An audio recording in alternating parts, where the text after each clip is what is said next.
Boys, you want to jump right into it? Let's do it. So we're going to start with Undead Unluck, episode 10. The episode is named Results. The quest time frame is over. Now it's time for results, which means it's reward time. And also not so reward time. Also a penalty if they've ever failed any. Oh, spoiler alert right there. Sorry, guys. So the episode starts off kind of weird. Like we're in like this interrogation torture situation with who we come to find out is Unseen. And he's just an invisible man with like a scarf wrapped around his neck. That's all you can see. But we find out that he has a gaping gash in his stomach and there's just blood pouring out of him. And we see a blonde-haired character that we have not seen before, to my knowledge. And he's like, hey, Unseen, you got to join me, not those other guys. So from there... Or else. I think he said like, or else. Or are you going to die? Yeah, I don't think he really had much of a choice. He was tied to a chair, and it seems this mystery person put a tracker in his stomach. So it was fucked up. It was real fucked up. Yeah, man.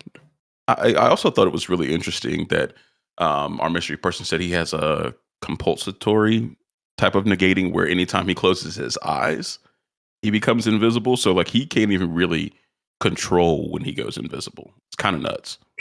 Imagine just blinking and like disappearing from existence. Like, and how often do you blink? Like what, 20 times a minute? Yeah, something like that. I just blinked twice. Yeah. So like imagine like you're just sitting there and you blink and you're like, oop, I'm gone. That'd be crazy. That's a pretty shitty power though, right? Like how do you even like use that like to benefit yourself with your eyes closed? Yeah. I mean, shit, you give it to a blind man. Think about it. He's got like the heightened, like give it to Daredevil. I was about to say Daredevil for sure. Yeah, he'd be so broken. I mean, but like, what happens if he closes one of his eyes? Like, does he just get translucent? He's just half invisible, like the waist down. It's like a green screen. Oh shit! But from there, we head back to the Union headquarters, and we're at the round table, and we're gonna get some results of all the quests that Apocalypse gave the crew. So first, they captured UMA Byrne, which allowed them to gain an 11th seat at the round table. And I really liked this scene. Was really cool. Like this whole process was animated really cool. Like I liked really this a lot. Yeah. And it's crazy because like I think what was it last week? We got the bounties in One Piece. This felt just like that. So, yeah, it kind of did. It kind of did feel like the bounties. Yeah. Yeah, so we captured UMA Byrne, which gave us an 11th seat. We captured UMA Eat, which gave us the location of Unburn. Would have been really useful before we caught Burn, but whatever. We neutralized the UMA language, which really interestingly basically unified. That sounds kind of cool. Unified all the languages of the world. And how they showed this was they had like street signs. Everything just went to English. And that would be a treat for everybody. I mean, imagine if we all spoke the same language. That would be nice. As I guess native English, well, I guess first language English speakers, we can travel a lot of the world and speak English. We're very, very fortunate for that. But for the other countries losing a little bit of their culture there, it kind of sucks. Well, you got to think, though, is that how this works is it basically restructures the mind of everyone else in existence. So they had no idea other languages existed after this happened. I mean, that's true, but like languages are like built around culture. So like how you describe things and like the words are reflective of like the thought process. So I imagine you would lose some of that, but I don't really know. But it was cool to see in the anime. Definitely.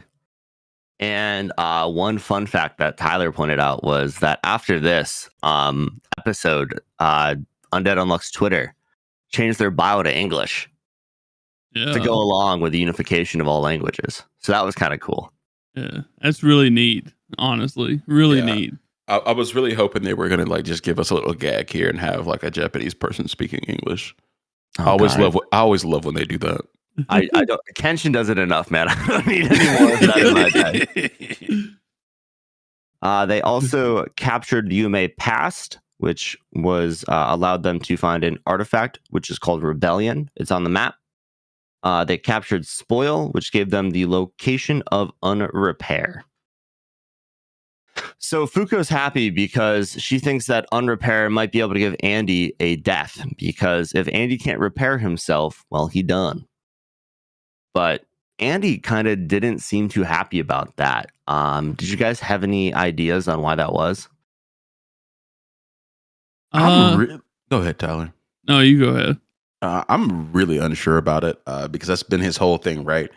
But maybe being around Fuko and kind of growing with her has made him want to live. He seems like he's having a lot of fun right now, always smiling and laughing. So I don't know if he still wants to die.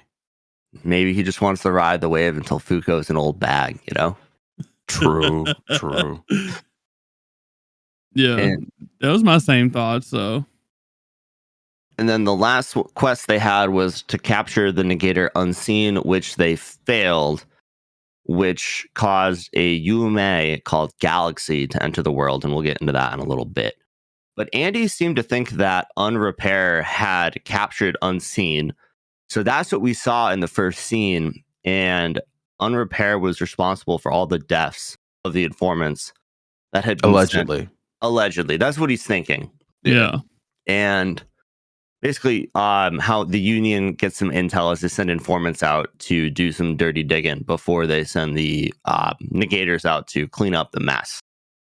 And every informant they had sent out to basically find Unseen died by bleeding out. So I would honestly hate to be an informant for the Union. It seems like their living rate isn't very high.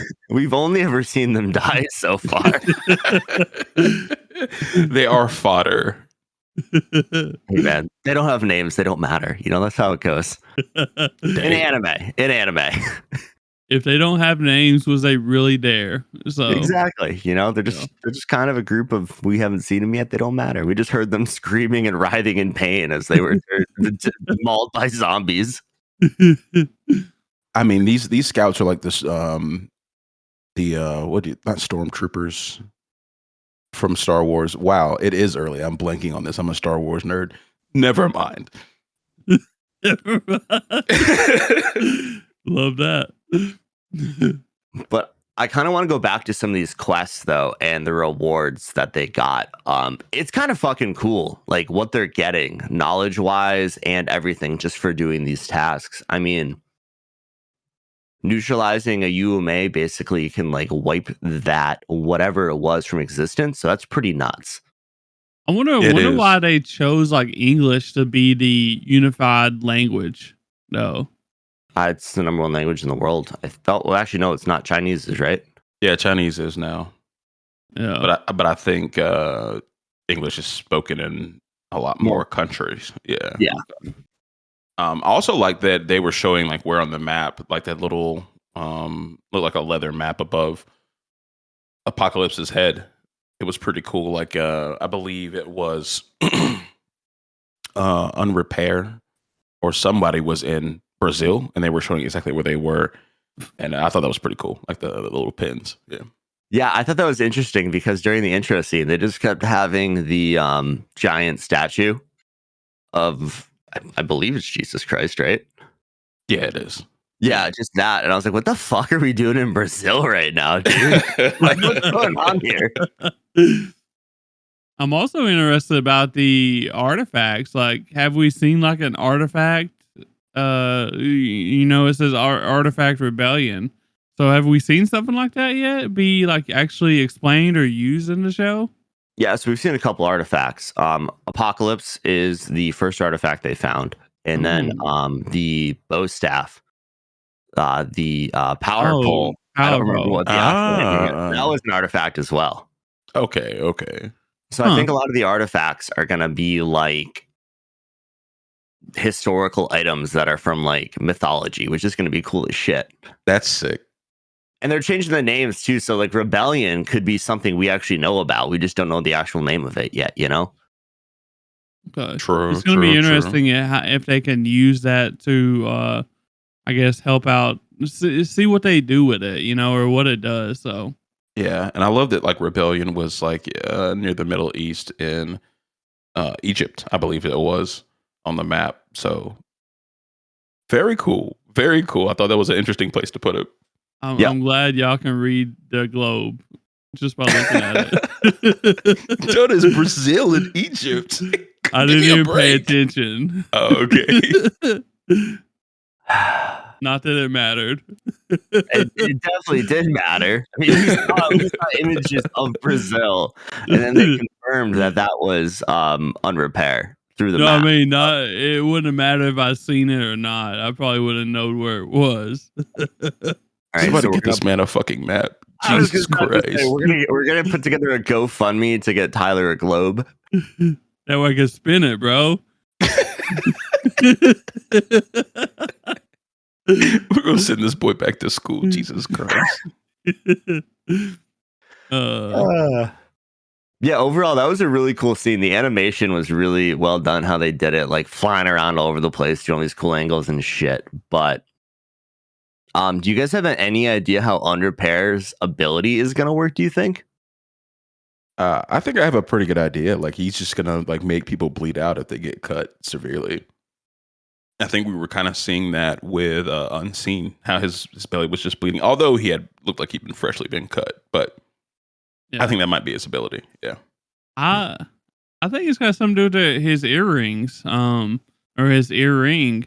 Like they kept on showing it, and it looked like it had blood in it. So I think that the earring is like a timer. It's used as like a timer type thing, and when all the blood runs out in the earring or the red liquid, whatever it is, I think that the person that he's targeting bleeds out. That's what I think. That'd be really interesting, but that makes me think, like, dependent on the size of the wound, is that earring gonna know to like run out faster? I mean, you chop somebody in half, that shit's gonna go real quick. But if you hit him with a pinprick, like, it's gonna take a long time to bleed out, you know? I mean, maybe their blood has to be like close to him or something like that for them to be affected. I could do it. But Yeah. I had the same thought as Bass. You know, I was like, oh shit, blood ain't gonna coagulate. That's kind of cool. That's so deadly. Like That's you could bleed out from something so minor that way, like just like a small cut on your finger. Yeah, Just imagine Unrepair hands you a piece of paper and you get a paper cut. And you're just like, oh fuck. a piece of paper is a dangerous weapon when he's in the room. Just like we saw from Conan in fucking Naruto, right? Oh yeah, oh yeah. Queen of paper cuts. So after that, we see Galaxy, the UMA, unleashed, and the way they did this, it was fucking gnarly, man. It was just like Apocalypse basically just puked up a galaxy, and it looked really cool.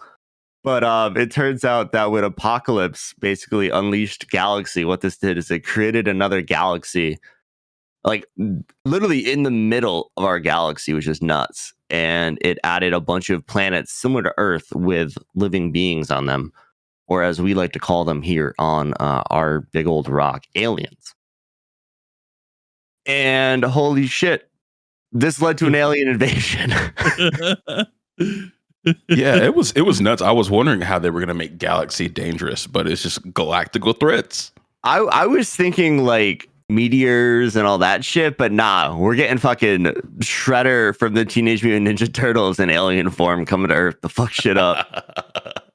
And the crazy thing is when Galaxy first got introduced and they went up top or whatever, like it basically teased meteors, and then it didn't happen, and instead aliens happened. So Yeah, it was really cool when they unleashed the new galaxy. Like the sky just filled up with more stars and planets and all that, and you saw a bunch of shooting stars. So I was like, oh, we're getting some fucking meteors. More Yes. meteors. More meteors. Big fan of meteors. Keep them coming. You guys got to admit, some of the best scenes in anime have come with fucking meteors. It has. That's a fact. That's a fact, man. I mean, shit. When the aliens came, I was thinking to myself, where's Saitama at? Where's he at, bro? Well, we don't need Saitama because we got Juiz, the number one chair of the round table. And we come to learn her power is injustice. And basically, the alien leader says that his version of justice is to kill Earth's civilization and make room for their kind. So they're going to commit genocide just to go sit at our lovely cafes we have in Paris and sip coffee. So It's their coffee now. It's their coffee now. It's a pretty aggressive form of justice. But basically, Juiz takes off her helmet and little chaos ensues.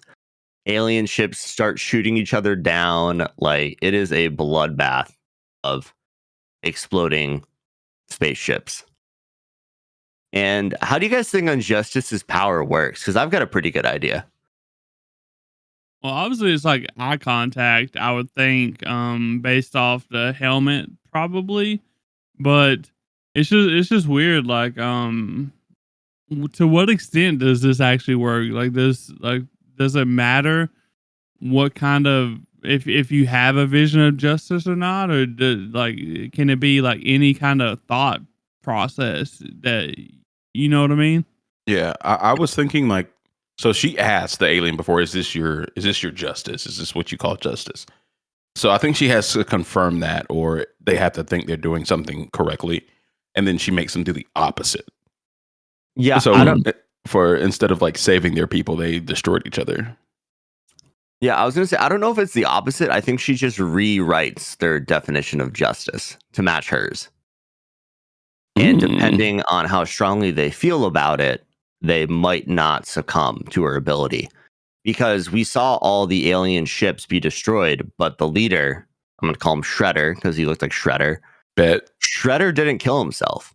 So like my thinking is that his vision of justice was so strong that it wasn't negated, you know? Well, I think she actually said it in there. She actually said that the reason why he didn't die was because he didn't believe in his vision enough. True. Oh, so the opposite of what I'm saying. Yeah. He just didn't have enough conviction behind what he was doing. Damn. I think he knew down in his heart it was wrong, but he didn't have another choice. But yeah, it was.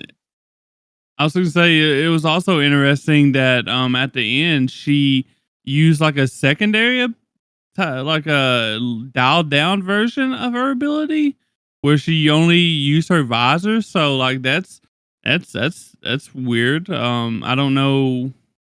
Like, does that like dial it down some? Like, what are y'all's thoughts on that? So I think the visor is how she controls who sees it, but with that many alien ships up there, she had to take it off to make sure that her eyes were seen on whatever camera or screen they were projecting her and the leader on. Okay. But I think when she only opens the front of it, it's basically to control who sees her eyes, if that makes sense. Okay. Yeah, old girl is dangerous. She's a baddie too. Facts. Facts. But yeah, so basically she warns the aliens, like she basically rewrites their justice, says never come to Earth again. This planet's off limits. And Shredder goes, beam me up, Scotty. And we had our first alien invasion and we've had our last. That's it. Game over. Yeah, they got. I guess this was a warning to the rest of the aliens out there not to fuck with us. I love it. So after that, we learn more about the penalties that they get for not completing quests. And basically, they found a mysterious stone tablet that has 101 slots along with Apocalypse. And every time they don't complete a mission, there's a penalty, in this case, Galaxy. And a small stone falls into a slot on this tablet. And so far, they have 99 penalties. They're coming up on that 101. And we learned what 101 is, and it's Ragnarok, which is in Norse mythology, basically the end times. So shit, boys, we can't keep fucking this up, or else everyone gonna die. Yeah. They're gonna release that giant fucking lava monster from Thor. Yeah, that got me kind of thinking. Like, do you think it's possible for them to get rid of some of the penalties, or have they just not been able to so far, or what? I don't think they can get rid of penalties, but they can capture them or I guess delete them, you know, like it's not going to take it off the tablet, but they can defeat the UMAs. So like stop the effect, but the stone doesn't come out. So you don't think there's a way for them to like free up more space? You think it's like that way forever? Yeah. They're in bad shape. Yeah.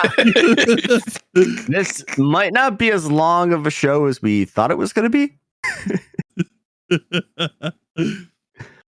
Yeah, that's interesting. So, but with that, so in order to get more quests, they have to fill the final seat, and they're thinking they're going to try and recruit Unrepair, and Andy Fuko and Tatiana get tasked with this.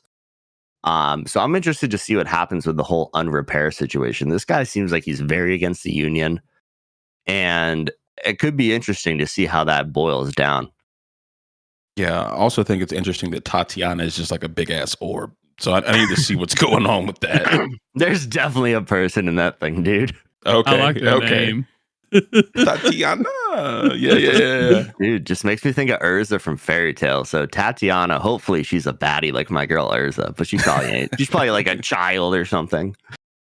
But yeah, so to end, you know, they have a rough location of 3 negators: Unburn, Unrepair, and Unseen. And it'll be interesting to see which one ends up on the squad. I mean, they're going for Unrepair, but if that doesn't work, you know, are they going to also go for the other 2? Be curious to see. Yeah, same. They're in a pretty desperate situation. They got to fill that slot in the next 3 months. Yeah, or else they get another penalty, which puts them at 100 out of 101. So, eef. Yeah. GG's.